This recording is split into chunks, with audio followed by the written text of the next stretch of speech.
नमस्कार मित्रों, भारत का भूगोल जो कि भूगोल विषय का सेकंड पेपर है, यूपी पीसीएस मेंस को ध्यान में रखते हुए और सामान्य अध्ययन के प्रश्न पत्र को ध्यान में रखते हुए एक बहुत ही महत्वपूर्ण प्रश्न पर चर्चा करने जा रहे हैं। ये जो प्रश्न है यह सामान्य अध्ययन और विषय दोनों में ही बहुत ज़्यादा इम्पॉर्टेंट है और विषय में तो लगभग हर दूसरे वर्ष इस क्वेश्चन से इस टॉपिक से प्रश्न पूछे जाते हैं। तो जो आज प्रश्न है यह प्रश्न है हिंद महासागर का भू राजनीतिक महत्व। जो प्रश्न आपसे पूछा जा सकता है वह इस प्रकार से पूछा जा सकता है कि हिंद महासागर के भू राजनीतिक महत्व पर चर्चा कीजिए, या इसी प्रकार का एक दूसरा प्रश्न भारत के संदर्भ में बनाया जा सकता है कि हिंद महासागर की भू राजनीति में भारत की भूमिका का आकलन कीजिए। तो इस प्रकार के जो प्रश्न है मित्रों ये हमारे भू राजनीतिक टॉपिक के अंतर्गत आते हैं और चूँकि हमारे सिलेबस में स्पेसिफाइड है ये टॉपिक, तो यहाँ पर से ज़्यादातर संभावना ये होती है कि विषय में या सामान्य अध्ययन में एक प्रश्न आपसे पूछा जाता है। विषय में कई बार फुल प्रश्न इस टॉपिक से पूछा गया है पूर्व में, और अभी जब 3 क्वेश्चन जो है बनाए जाते हैं तो वहाँ पर भी आपसे इस प्रकार के क्वेश्चन पूछे जा सकते हैं कि 3 में से एक क्वेश्चन आपको यहाँ से मिलेगा। तो आइए देखते हैं कि हिंद महासागर का जो भू राजनीतिक महत्व है इसे कैसे डिस्क्राइब करना है मित्रों। तो हिंद महासागर के भू राजनीतिक महत्व पर चर्चा के दौरान सबसे पहले हम ये समझने की कोशिश करेंगे कि भू राजनीति होती क्या है। तो भू राजनीति क्या होती है मित्रों? अंतर्राष्ट्रीय राजनीति तथा अंतर्राष्ट्रीय संबंधों पर भूगोल का प्रभाव। अगर हम देखें तो राजनीति विज्ञान एक विषय है और भूगोल एक अलग विषय है, लेकिन जो भू राजनीति शब्दावली है या भूगोल और राजनीति दोनों शब्दों से मिलकर के बनी है। यानी कि जो अंतर्राष्ट्रीय राजनीति है और अंतर्राष्ट्रीय संबंध है इस पे भूगोल का क्या प्रभाव पड़ता है, भौगोलिक कारकों का क्या प्रभाव पड़ता है, जब हम इसका अध्ययन करते हैं तो भू राजनीति कहलाती है। जैसा कि आप देख रहे हैं हिंद महासागर के नक्शे पर, तो जो हिंद महासागर है हमारा भारत का जो एरिया है, भारत की जो स्थिति है, अगर आप देखें तो भारत की स्थिति हिंद महासागर में बहुत ही ज़्यादा मुख्य रूप से दिखाई देती है। हिंद महासागर के चारों तरफ जो भी देश हैं तो उसमें भारत की स्थिति जो है आपको अलग से ही इम्पोर्टेंट दिखाई देती है। इसको देखते हुए भारत के लिए हिंद महासागर सदैव महत्वपूर्ण रहा है और इसी के संदर्भ में आपसे जो प्रश्न पूछे जाते हैं वो बनते हैं। तो हिंद महासागर का जो भू राजनीतिक महत्व है इसको आइए देखते हैं। सबसे पहले महान जो कि बहुत महत्वपूर्ण, बहुत ही रक्षा अध्ययन के क्षेत्र के बहुत ही महान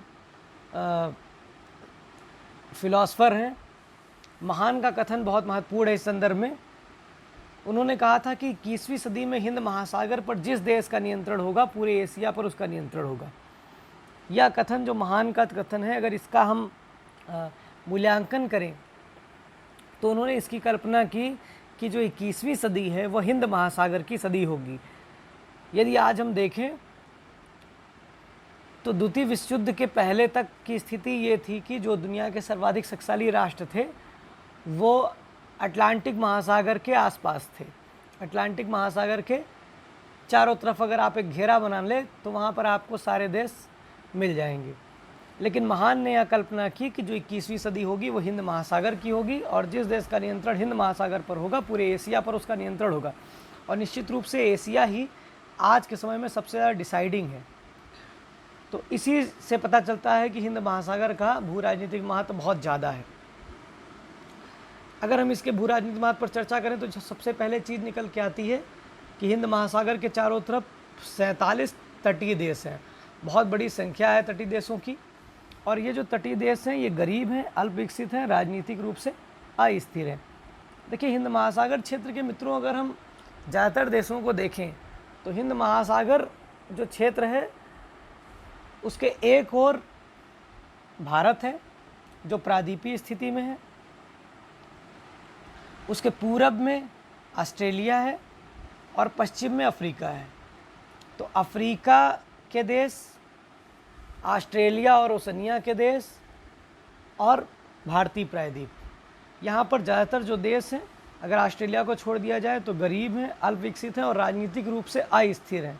अफ्रीका के ज़्यादातर देश जो हैं वो अत्यधिक गरीब हैं, अल्प विकसित भी हैं और राजनीतिक रूप से अस्थिर हैं। और जहाँ राजनीतिक रूप से अस्थिरता है वहाँ पर आर्थिक और सैनिक सहायता दे करके बहुत सारे देश उन देशों पर अपना वर्चस्व स्थापित कर सकते हैं। देखिए, जब कोई व्यक्ति आर्थिक रूप से पिछड़ा होता है तो उसे आप थोड़ा सा लालच दे करके अपने साथ मिला सकते हैं। यही स्थिति हिंद महासागर क्षेत्र की भी है, जो कि हिंद महासागर क्षेत्र के जो देश हैं वो आर्थिक रूप से कमज़ोर हैं, गरीब हैं। तो ऐसे में जो शक्तिशाली राष्ट्र हैं वो आर्थिक और सैनिक सहायता दे करके इन राष्ट्रों को अपनी ओर कर लेते हैं और बाद में इन देशों का शोषण करते हैं, इनका दोहन करते हैं। और यह आज से नहीं, या बहुत पहले से चला आ रहा। आप देखेंगे कि किस प्रकार से यूरोप और अमेरिका के राष्ट्रों ने अफ्रीका का दोहन किया। एशिया के तमाम सारे देशों को इन लोगों ने अपना उपनिवेश बना रखा था। तो ये जो हिंद महासागर क्षेत्र है ये यूरोप के जो उपनिवेशवादी देश हैं उनकी प्रतिस्पर्धा का केंद्र रहा है मित्रों। और अगर आप देखें तो इसकी स्थिति जो रही है वो ब्रिटिश झील की स्थिति रही है। इसको ब्रिटिश झील कहते थे। हिंद महासागर के क्षेत्र में जो विश्व की दो महाशक्तियां हैं, अमेरिका और सोवियत संघ, ये दोनों अपना नौसैनिक वर्चस्व स्थापित करना चाहते थे।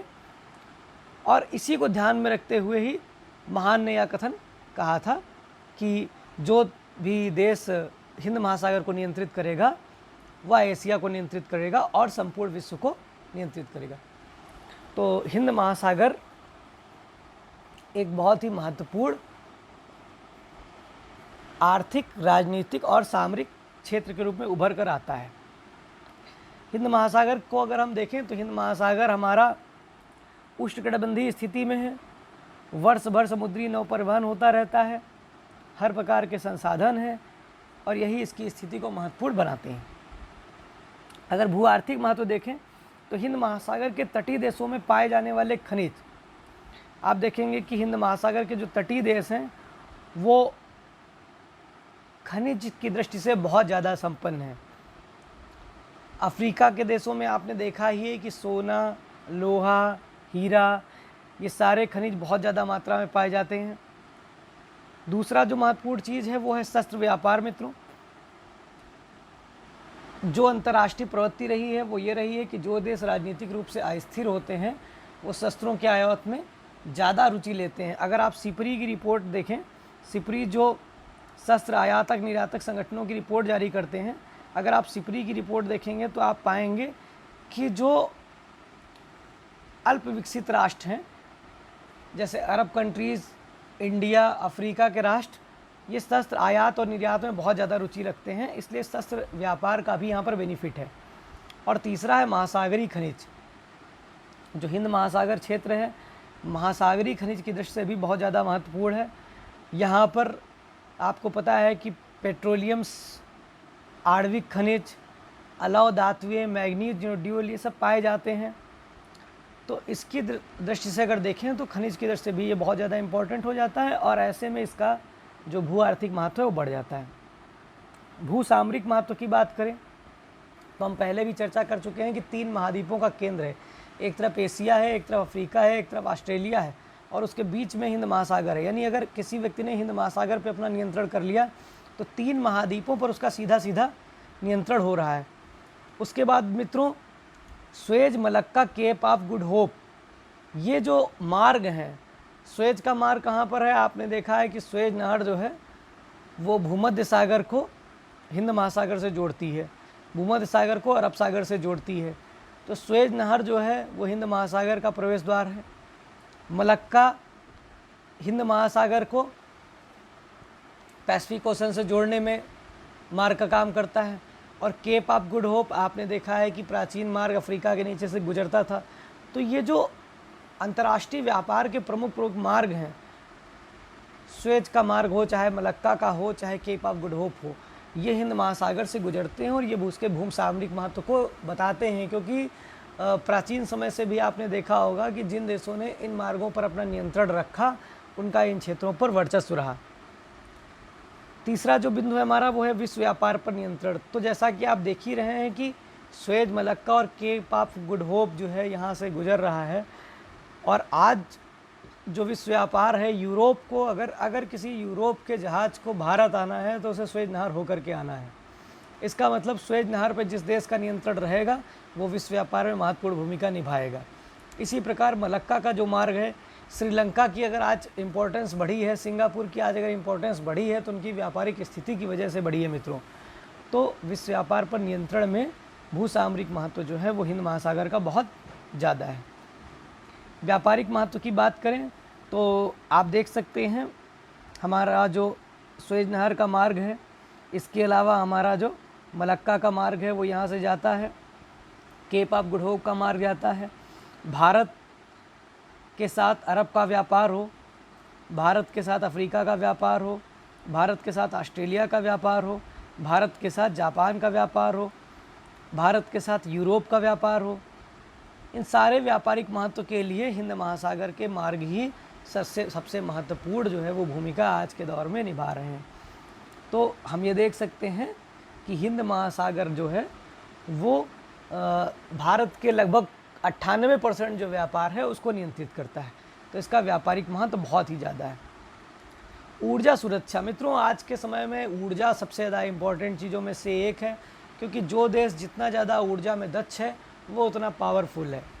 ऊर्जा के जो मुख्य संसाधन हैं अगर आप देखें तो पेट्रोलियम, अगर आप इस क्षेत्र में पेट्रोलियम को देखेंगे तो पेट्रोलियम के जो भंडार हैं वो हिंद महासागर में है। आपको पता है कि बम्बई हाई जो भारत का सबसे बड़ा पेट्रोलियम का भंडार है वो हिंद महासागर से ही प्राप्त होता है। इसके अलावा जो खनिज तेल है वो भी हिंद महासागरीय क्षेत्रों से ही उत्खनन किया जा रहा है। तो ऊर्जा सुरक्षा की दृष्टि से ये बहुत ज़्यादा महत्वपूर्ण है। इसके अलावा जो नवीन ऊर्जा है जैसे ज्वारी ऊर्जा, ओटेक एनर्जी, इन सब ऊर्जा के लिए भी बहुत ज़्यादा महत्वपूर्ण है। इसके अलावा आप ये भी देख सकते हैं कि हिंद महासागरीय जो क्षेत्र है उसमें बहुत सारे द्वीप हैं, और ये जो द्वीप हैं, ये जो एरिया है, ये डायरेक्ट सौर ऊर्जा का बहुत बड़ा भाग ये प्राप्त करता है। तो विश्व की ऊर्जा सुरक्षा के दृष्टि से हिंद महासागर एक बहुत ही महत्वपूर्ण भूमिका निभा सकता है। सौर ऊर्जा, पेट्रोलियम ऊर्जा, ओटेक ऊर्जा, ज्वारी ऊर्जा के दृष्टि से हिंद महासागर क्षेत्र का अपना एक बहुत ही ज़्यादा महत्व है। आप देखेंगे ईरान इराक का युद्ध जो ऊर्जा को लेकर के हुआ, खाड़ी युद्ध, अमेरिका द्वारा इराक पर किया गया आक्रमण, ये सभी बताते हैं कि जो हिंद महासागर है उसका भू राजनीतिक महत्व बहुत ही ज़्यादा है। इसके अलावा अंतर्राष्ट्रीय विवाद और हिंद महासागर पर भी हम चर्चा कर लें मित्रों। अंतर्राष्ट्रीय विवाद पर चर्चा इसलिए कर रहे हैं क्योंकि भू राजनीतिक महत्व में हमें देखना पड़ेगा कि अंतर्राष्ट्रीय दृष्टि में हिंद महासागर आज भी कितना महत्वपूर्ण है।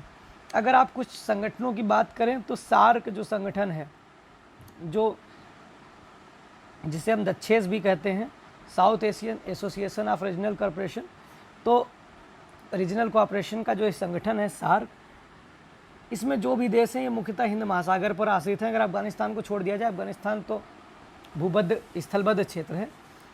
दूसरा आपका जो महत्वपूर्ण संगठन है वो है IORRAC, इंडियन ओशन रिम जिसको बोलते हैं।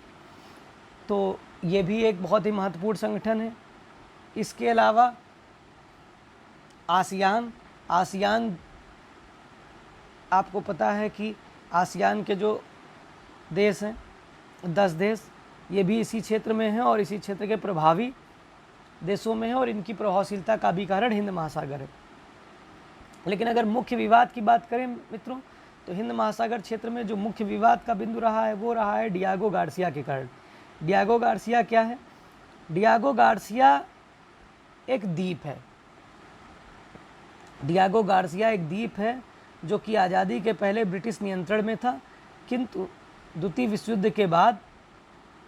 युद्ध की समाप्ति के बाद ब्रिटिश ने इस क्षेत्र को अमेरिका को दे दिया और अमेरिका ने डियागो गार्सिया में एक अत्याधुनिक नौसैनिक अड्डा बनाया हुआ है। तो ये निश्चित रूप से नौसैनिक अड्डा इस क्षेत्र पर नियंत्रण करने के दृष्टिकोण से बनाया गया है।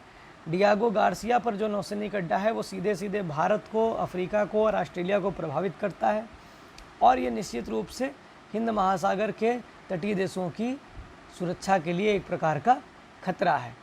तो हम ये कह सकते हैं कि अमेरिका द्वारा हिंद महासागर को आसान क्षेत्र बनाने का प्रयास किया गया है, लेकिन हिंद महासागर के जो तटीय देश हैं वो इसको शांत क्षेत्र बनाए रखना चाहते हैं। और जो इस क्षेत्र में ज़्यादातर संघर्ष हुए हैं, चाहे वो अरब इजराइल युद्ध हो, भारत पाकिस्तान युद्ध हो, ईरान इराक युद्ध है, इन सब में अंतर्राष्ट्रीय महाशक्तियों की कहीं ना कहीं बहुत ही महत्वपूर्ण भूमिका रही है। तो अगर हम हिंद महासागर के भू राजनीति की महत्व की बात करें मित्रों, तो हिंद महासागर आज भी बहुत ज़्यादा महत्वपूर्ण देश है। भारत के लिए इसका बहुत ज़्यादा सामरिक महत्व है, क्योंकि भारत इस क्षेत्र में सबसे ज़्यादा देखा जाए तो भौगोलिक दृष्टि से भी बड़ा है और जनसंख्या की दृष्टि से तो बड़ा है ही, इसके अलावा संसाधन की दृष्टि से, पावर की दृष्टि से भी बहुत बड़ा है। और अगर देखें तो ज़्यादातर देश इस जगह पर जो है वो तृतीय विश्व के हैं, तो ऐसे में तृतीय विश्व के नेता के तौर पर भी भारत की भूमिका यहाँ पे बहुत महत्वपूर्ण है। क्योंकि भारत की जो सुरक्षा नीति है अब केवल भारत की स्थलीय सीमाओं की सुरक्षा करना नहीं है, बल्कि हिंद महासागर क्षेत्र की सुरक्षा करना है। हिंद महासागर क्षेत्र अगर सुरक्षित रहेगा तभी भारत सुरक्षित रहेगा। भारत को यह चाहिए कि वो हिंद महासागर क्षेत्र को शांति का क्षेत्र बनाने का प्रस्ताव करे और संयुक्त राष्ट्र संघ के माध्यम से हिंद महासागर क्षेत्र में अपना वर्चस्व स्थापित करे, तभी भारत भू राजनीति में एक और ज़्यादा महत्वपूर्ण भूमिका निभा सकता है और यही हिंद महासागर क्षेत्र में भारत के वर्चस्व को बढ़ाने में कारगर साबित होगा। हाँ, अगर वर्तमान में हम देखें, आदरणीय प्रधानमंत्री जी नरेंद्र मोदी जी द्वारा लगातार हिंद महासागर क्षेत्र में अपनी भूमिका को बढ़ाया गया है। आप देखेंगे कि अंतर्राष्ट्रीय युद्धाभ्यास लगातार भारत हिंद महासागर क्षेत्र में कर रहा है, चाहे वो जापान के साथ हो, चाहे वो इंडोनेशिया के साथ हो, चाहे वो ऑस्ट्रेलिया के साथ हो, चाहे वो छोटे देशों के साथ हो। जो सबसे बड़ी अभी जो संकट दिख रहा है वो है राजनीतिक अस्थिरता का, कि ज़्यादातर देश जो हैं वो राजनीतिक रूप से अस्थिर हैं। ऐसे में भारत का यह महत्व जरूर है कि वह इन देशों को राजनीतिक रूप से स्थिर रखने में महत्वपूर्ण भूमिका निभाए, और यह भूमिका निभाकर ही हम हिंद महासागर को और भारत को सुरक्षित रख सकते हैं। तो मित्रों, यह एक बहुत ही इम्पॉर्टेंट टॉपिक था, हिंद महासागर का भू राजनीतिक महत्व, जिसमें आप अगर 300 शब्दों में लिखना है तो इन्हीं सब चीज़ों को पॉइंट वाइज डाल सकते हैं। अगर ऐसे में आता है तो इसको आप डिटेल में लिख सकते हैं। अगर 200 शब्दों में आता है तो केवल आप हेडिंग डाल सकते हैं। अगर आप थोड़ा सा इसमें मैप का प्रयोग कर देंगे, थोड़ा सा डायग्राम बना देंगे, तो ये क्वेश्चन बहुत अच्छा बन जाएगा और इसमें अच्छे आंसर भी मिलते हैं और ये रेगुलर आया जाने वाला क्वेश्चन है।